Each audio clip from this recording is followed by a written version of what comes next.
আমাদের এই থানার ঘুরে দিকে কিছু খালি আছে, এইদিকে কিছু লোক সামনের দিকে অগ্রসর হয়।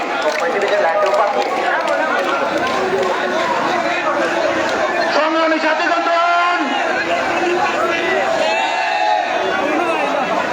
এই পর্যায়ে বক্তব্য নিয়ে আসুন।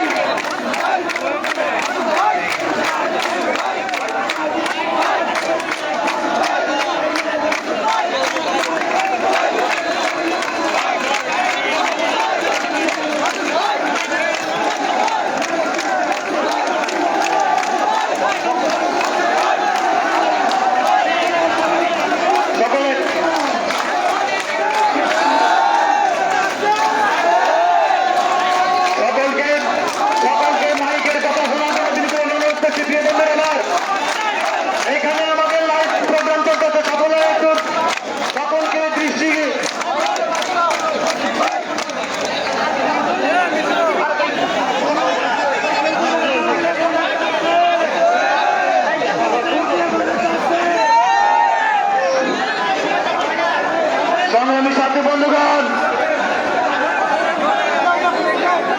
এ পর্যায়ে বক্তব্য নিয়ে আসছেন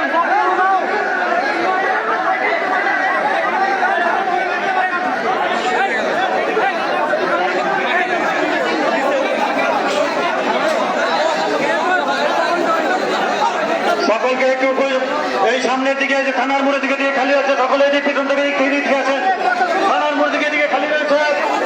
আপনারা যারা আছেন এদিকে অংশগ্রহণ। সংগ্রামী সাথী বন্ধুগণ, এখন বক্তব্য রাখবেন বাংলাদেশ জাতীয়তাবাদী দল শেরপুর জেলা বিএনপির সাবেক সহ সাংগঠনিক সম্পাদক জনাব শফিকুল ইসলাম। বক্তব্য নিয়ে আসছেন জনাব শফিকুল ইসলাম। আউযু বিল্লাহি মিনাশ শাইতানির রাজিম। বিসমিল্লাহির রহমানির রহিম। সংগ্রামী সাথী বন্ধুরা, বহু প্রতীক্ষার পর শেরপুর সদর এক আসনে আমাদের 14টি ইউনিয়ন 9টি ওয়ার্ড থেকে আগত আমাদের অত্যন্ত দেশত্যাগী নেতা কর্মী শুভাকাঙ্ক্ষী